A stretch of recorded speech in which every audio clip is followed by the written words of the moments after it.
Alright, we're going to work through some of the supplemental problems from GB so you can see how torque is applied in solving problems so you can be successful in your homework there.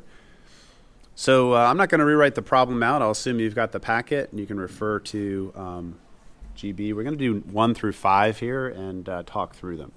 So number 1 talks about loosening lug nuts on the wheel of a car, and which are the nuts that hold your wheel onto your car.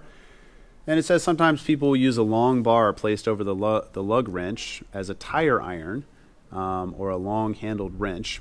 And it asks whether this increases the force the person can apply, and if not, why is this method effective? So let's think in general of how a wrench works. You've got some type of a nut. If we look at it from the end, it's a pentagon there. Most nuts are hexagonal. There we go. And what we're going to do is we're going to try to either loosen or tighten this nut with our wrench. So maybe you've got some type of a socket or a wrench holding on to the end here. Or draw something like this. And we're going to try to either loosen or tighten this nut. And in order to do that, in order to make this thing rotate, we've got some point P right here about which we want to rotate this nut. So we're interested in creating torque or a twisting force relative to that point P. So typically what you'd do is you'd grab a hold of the end of the wrench and you would exert a force on it. And you'd exert this kind of force, pull on it or push on it as hard as you can. Maybe you're tightening this nut right here. And if we're going to try to tighten this nut, I want to turn it in a clockwise manner by exerting the force like this, then a certain torque will be exerted because the lever arm R has its value. And the two vectors are nicely perpendicular to each other. So the torque created by this force is simply going to be the product of R and F. So making either of them bigger, making F bigger, exerts more of a twist on the nut. And making R bigger exerts more of a twist on the nut. And so in this case, I guess we're talking not about tightening the lug nut, but loosening it. So to loosen the lug nut, all we would do is we would switch the direction of our force to this direction. And we'd pull on this thing to try to create a torque or a twist in the counterclockwise direction about point P. And by the right hand rule, we're looking for a torque that's in the out of the picture direction, and which is the counterclockwise or positive direction. And we can pull as hard as we can, but we're limited by our own strength in this case. So what we could do, and this is what the problem is suggesting we do, is place a piece of pipe over the end of the wrench.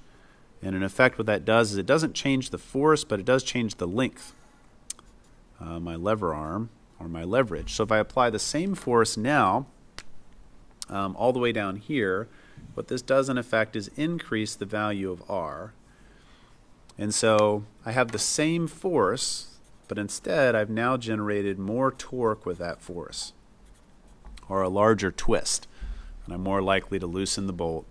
In fact, doubling the length of the handle doubles the amount of twisting influence I can exert on the bolt. So supplemental number 2 asks us about why it's important to only consider the component of the force perpendicular to the displacement from the axis, or perpendicular to the lever arm. So why is it that only the perpendicular part matters? And it suggests drawing a picture, so let's draw a picture. So suppose we've got some type of a beam, maybe it's a wrench handle or whatever, it's just some object, some rigid object that can be rotated. Okay. If we define a point P, an axis about which this thing will rotate, so say it's pinned down right here, and I want to twist it or rotate it about that point. And let's suppose I exert several different forces on this object. So maybe I come down here to this end of the rod and I push it this way, we'll call that force 1. Or I could come down to the other end, we'll call this one force 2 and apply the force over here. Or I could pull maybe like this, force 3. Or I could pull with the same kind of force but maybe down here, force 4. And I don't know, we'll throw force 5 in here, something like this, force 5. Okay. So of these different forces, not all of them will exert twisting forces or torques about this point P. So if I kind of took them one at a time and asked whether or not they exerted a torque about point P, I would need to draw the lever arm between point P and where the force is applied. Now, for this one right here, looking at F3, there is no lever arm. There's no distance between P and where the force is applied. So I'm just in effect pulling on this pin, and so force 3 does not exert any torque at all. It has an R equals 0. Okay. Force 2 has a similar problem. It does have a little bit of a distance between the two, so I could draw a tiny R vector right here. There's the R vector for force 2. But these two directions are exactly opposite of each other. So this force is not going to exert any torque either, because the sine of 180 degrees is equal to 0. There's no portion of those vectors that's perpendicular. So just like pushing on this pin here isn't going to cause any rotating or twisting about point P. And force 1 has a similar problem. For force 1, of course, there's this large lever arm right here, basically almost the entire length of the beam. Okay? But it has the same problem in that that R vector is the opposite direction of the force. Okay? And it could be the opposite or even say the same direction as the force. And in either case, we won't end up with any torque because the sine of 180 is 0, the sine of 0 is 0. So forces 1, 2, and 3 don't exert any torque at all. So the only forces that exert torque end up being 4 and 5. Okay? In the case of force 4, we could draw a lever arm here. I'll use the orange color here.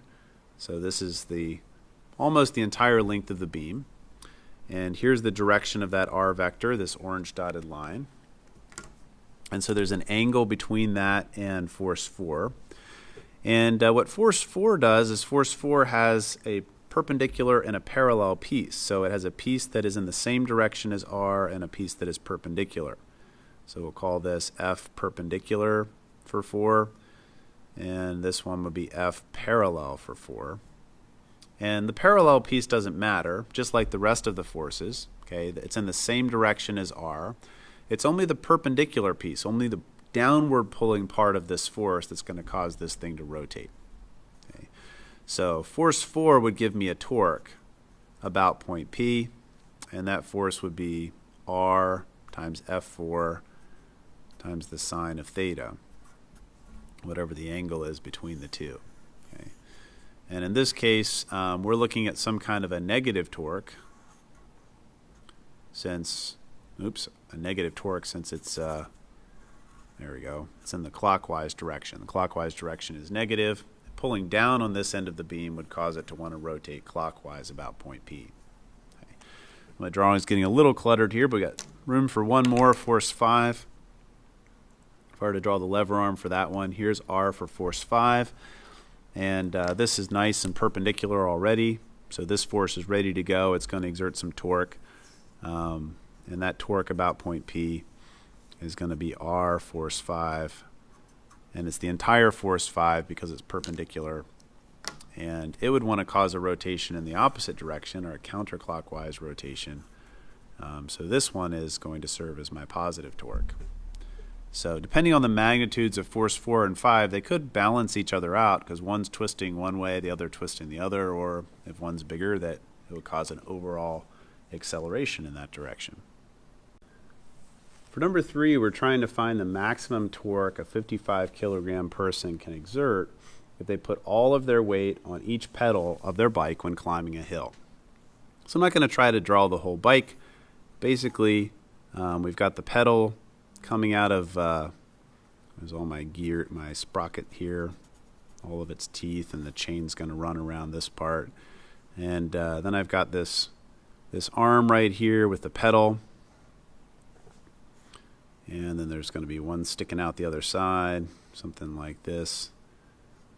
And they're going to apply a force. And if it's a 55 kilogram person, the best that they can hope to do is lean their entire weight down on one of the pedals. And so think about our rider putting their entire weight on the pedal, 55 kilograms times 9.8. She throws all of her weight on this pedal. She exerts that force.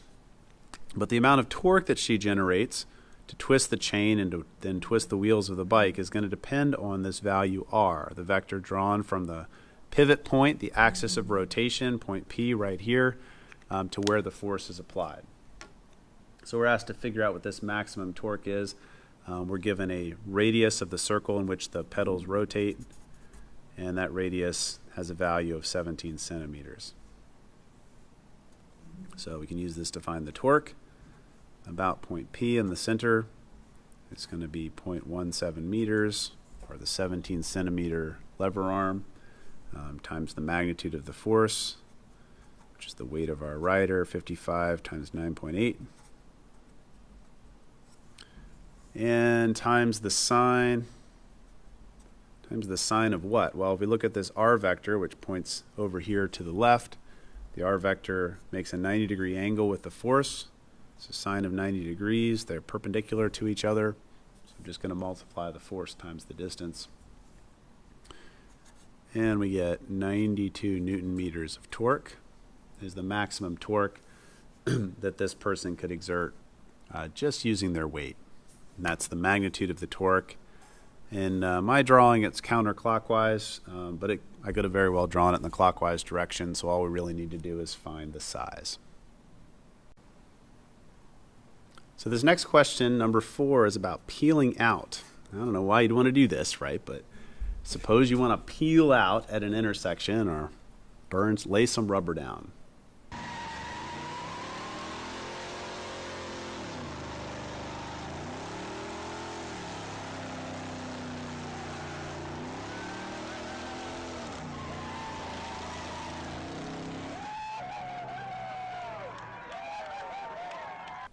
You know the coefficient of friction between your wheel and the ground, and you need to have enough twisting force from your engine applied to the axle in order to get your wheel to lay rubber. Okay. So if we think about this, this wheel with its axle, there's going to be some sort of an internal torque, say causing a clockwise direction twist, which would be in the into the drawing direction. We need to figure out what that torque is in order to make the wheel slip or slide along the ground. So this torque needs to overcome the torque created by friction that's resisting this slipping from occurring. So in order to get this wheel to rotate clockwise, as it tries to slip in this direction, friction is going to resist that. And so the friction force acting on the bottom is going to be something like this. And we have to overcome the maximum force of static friction with our torque. So there are going to be two torques, a torque of static friction and then our input torque, which is being applied to the axle. So let's figure out how much torque static friction can exert. We've got to remember back to how static friction works. The maximum force of static friction is equal to a coefficient times the normal force. And we're given a coefficient in this case, and we're also given the weight of the car. There are 4 of these wheels, and we're told to suppose that each wheel supports some of the car's weight.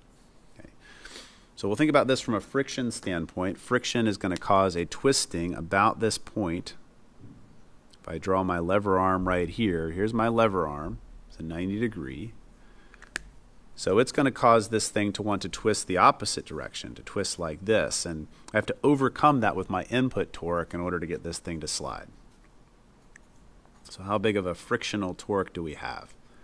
Okay, so it's going to be R times the force, the maximum force of static friction. Okay. And those two are perpendicular to each other. A sine of 90 degrees is just 1. So in this case, we know the radius of the wheel. The radius is half the diameter, so 66 centimeter diameter means a 0.33 meter radius. The force of friction is the coefficient, which is given to be 0.75 times the normal force, which will be the same as the weight of the car. And we're told that the mass of the car is 1,080 kilograms. So that times 9.8 gives me the normal force. But each wheel only bears up 1/4 of the weight of the car. So the normal force on one wheel is everything that's in the red brackets here, 1/4 of the weight of the car. And so coefficient times the normal force gives me friction. So therefore, the amount of torque that friction exerts or will exert when static friction is maxed out. Because remember, static friction can be whatever size it needs to be. So depending on what the input torque is, static friction will grow until it reaches this maximum backward torque. We get 655 Newton meters of torque acting in the counterclockwise direction or the positive direction. And so we must overcome this you need to have a car that's powerful enough to generate this amount of torque. And so we'll say the car's engine must generate at least 655 Newton meters of torque in the negative direction to get the wheel to slip and burn out. So just for comparison, not sure why I picked this one, but I looked up the Jeep Wrangler, and the Jeep Wrangler is by and large an off-road vehicle. According to their stats, the Jeep Wrangler can produce 237 Newton meters of torque. So I would need a much twistier engine, maybe a higher performance sports car or perhaps a truck designed to pull big loads that generates a lot of twisting force in order to peel out. I wouldn't be able to do that with a Jeep. So the final example problem deals with the opening of an attic door. Perhaps you've seen doors like this. They have steps attached to them.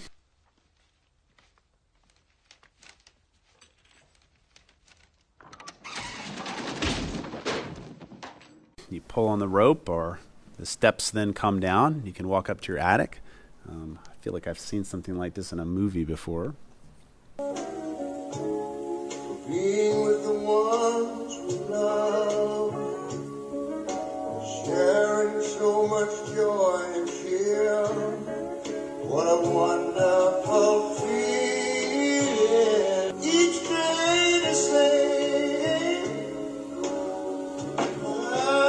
That's what I want to hear.